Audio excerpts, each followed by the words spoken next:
Selamat malam, selamat datang di Mata Najwa. Saya Najwa Shihab, tuan rumah Mata Najwa. Di tengah kondisi ekonomi yang penuh ketidakpastian akibat pandemi, rencana pembangunan ibu kota baru terus melaju.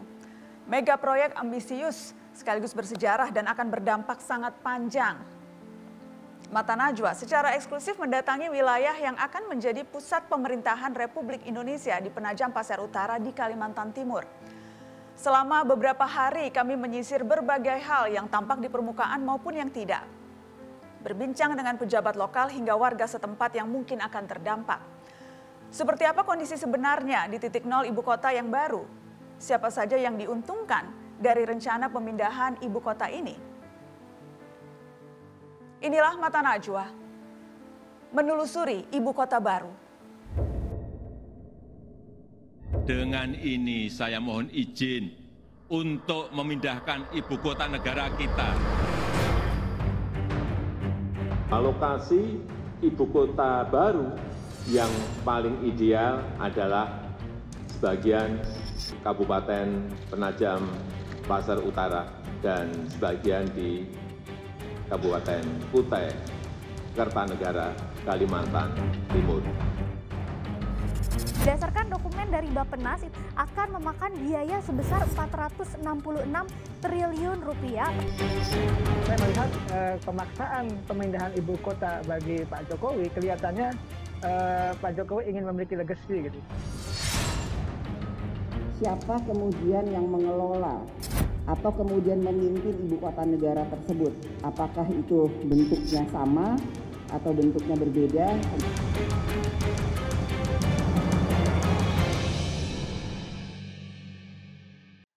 Pemindahan ibu kota negara sudah di depan mata. Selasa kemarin, 7 Desember, rapat paripurna DPR menetapkan anggota Pansus RUU IKN. Di samping proses yang terus dikebut, pro kontra mengenai mega proyek ini juga mengemuka. Saya dan tim Mata Najwa terbang ke kawasan ibu kota baru di Kabupaten Penajam Pasir Utara, Kalimantan Timur, untuk menelusuri jejak pembangunan ibu kota negara.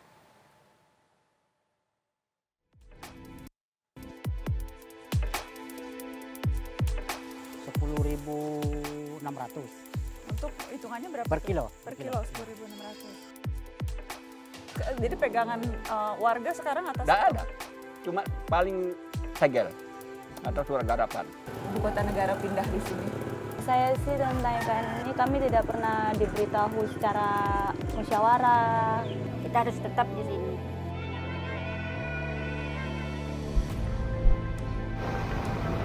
Tetua-tetua adat ini yang memang memiliki komunitas adat yang sebetulnya kan pemukimannya tidak jauh dari sini ya Pak? Karena wilayahnya ini masuk di HGU-nya IHM.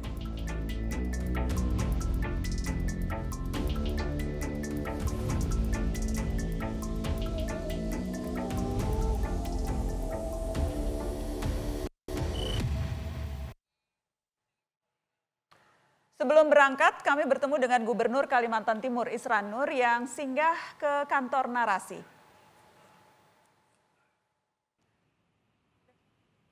Kami berbincang mengenai persiapan pemerintah daerah atas proyek pemindahan ibu kota negara. Bagaimana kajian hingga potensi persoalan yang diantisipasi dan sejauh mana sesungguhnya warga dilibatkan dalam mega proyek ini.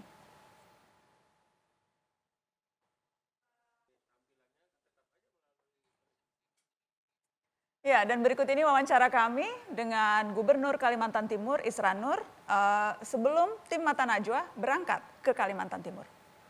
Memang kita mau tahu lebih banyak, belajar lebih banyak soal IKN, Ibu Kota Negara, dan rasanya yang paling pas. Ya sejak awal, ya. Supaya untuk mengikuti perkembangan yang baik dan intens ya dari awal. Sebenarnya kan kamu datang ke sana kan pasti ketemu hutan aja. Tapi nanti ada titik nolnya untuk istana sudah disiapkan di sana. Tapi masyarakat di sana seberapa antusias Pak soal wacana masyarakat di sana itu sangat welcome, sangat suka dan senang. Dan memang kenapa jadi itu karena tidak mengganggu masyarakat. Di samping itu kan lahan yang disiapkan itu lahan negara, tidak ada milik masyarakat. Dan apalagi itu kan untuk kepentingan bangsa dan negara. Saya kira dari masalah Kalimantan Timur itu masyarakatnya. Sejak pertama di-announce oleh Presiden bahwa yang dipilih ada Kalimantan Timur begitu, itu selalu respon publiknya selalu seperti itu yang Bapak tangkap? Iya, menurut saya sejak diumumkan itu masyarakat sangat suka, senang. Nggak ada yang mengklaim, nggak ada yang kamu tidak suka, nggak ada. Sampai sekarang nggak pernah saya dengar. Tapi dalam konteks IKN ini sampai kemudian dipilih Kalimantan Timur, waktu itu lobby-lobbynya gimana Pak? Pakai lobby-lobby nggak? Oh nggak ada. Nggak usah saya cerita itu.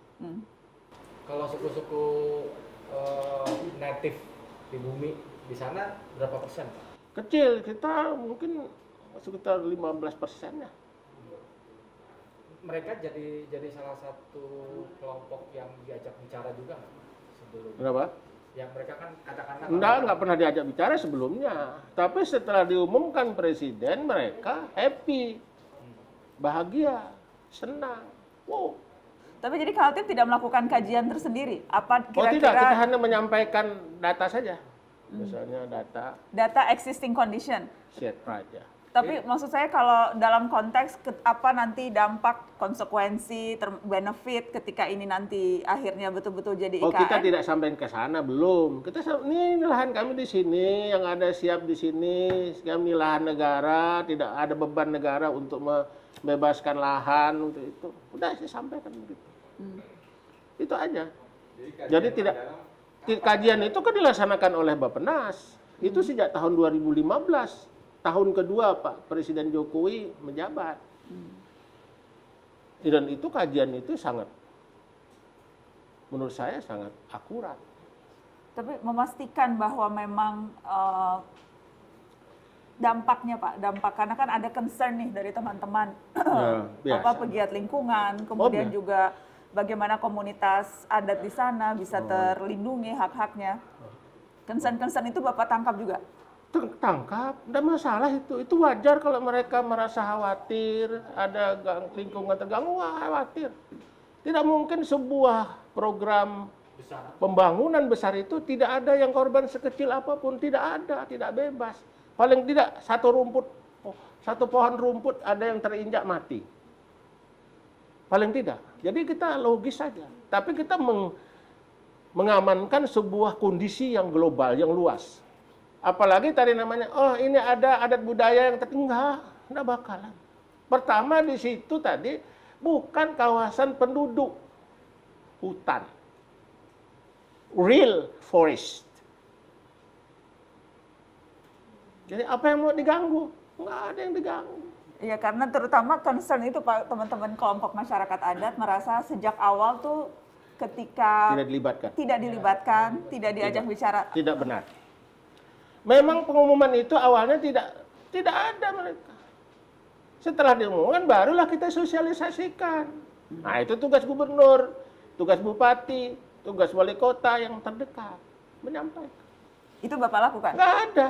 Nah sekarang kalau mereka mengatakan tidak dilibatkan, apanya tidak dilibatkan? Apa yang mau melibatkan diri? Terutama tidak mengganggu mereka. Emangnya mereka ngerti nih bagaimana mendesain kawasan hutan lindung, mempertahankan hutan lindung.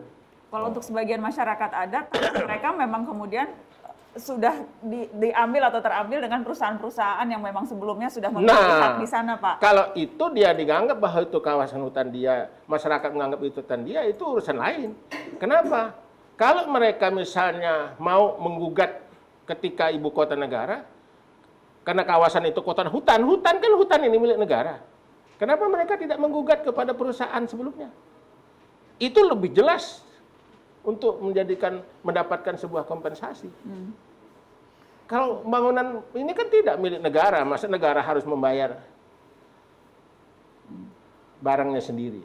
Jadi tidak ada tanah masyarakat, tidak ada tanah adat yang dipakai ya Pak? Kamu ini berapa kali aku sudah nyampaikan ulang-ulang. Pastikan lagi. Jangan diulang-ulang. Udah 3 kali aku ngulang-ulang. Saya ulang keempat Pak, tidak akan ada tanah adat yang diambil. Tidak akan ada. Tidak ada jaminan gubernur Kalimantan Timur ya? Saya jamin, tidak ada tanah adat di situ. Dan tidak akan ada tanah masyarakat yang digunakan untuk pembangunan ibu kota.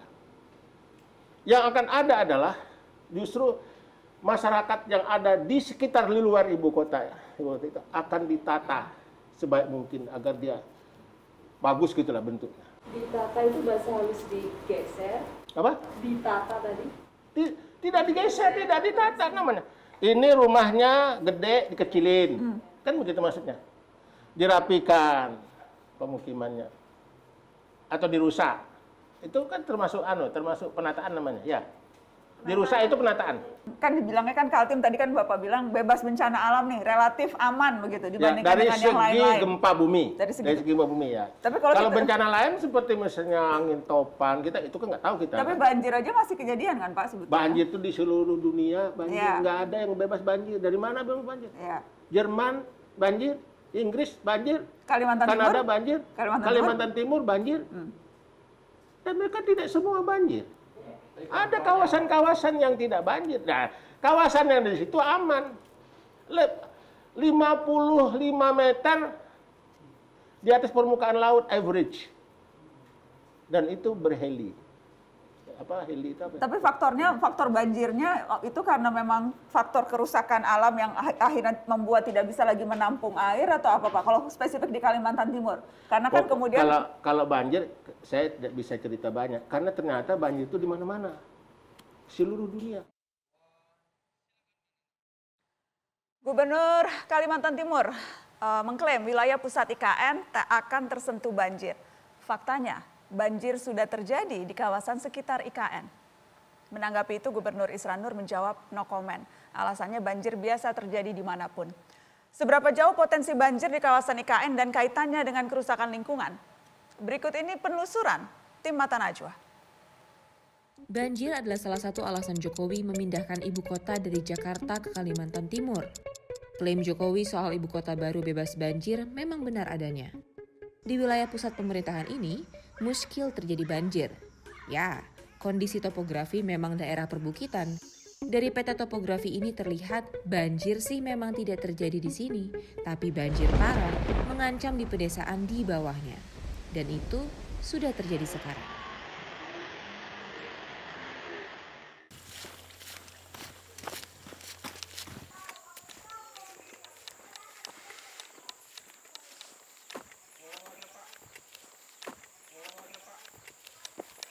Kalau musim hujan datang ya dampaknya ya begini lah. Masyarakat di sini habis ini. Harus dipindahkan ke gunung semua. Kalau pas datang banjir besar karena di sini harus setengah rumah semua ini ketinggian airnya. Nah, dengan dua sungai ini kan.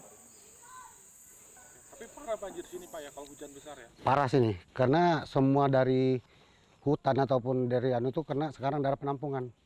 Jadi tidak ada istilahnya tuh persapan air tuh tidak ada. Kurasa mungkin jelas terpengaruh lagi, dan belum lagi sampah-sampahnya kan. Lebih nanti kalau ada IKN kita nggak ngerti itu. Siapa tahu lebih parah lagi kan. Gubernur Kalimantan Timur Isran Nur menyebut semua warganya antusias menyambut pembangunan ibu kota negara. Namun saat saya bertemu dengan kepala suku adat dan sejumlah warga di kawasan terdekat dengan Ring 1 ibu kota negara atau IKN, ada beragam kekhawatiran yang mereka utarakan. Saat lagi di Mata Najwa.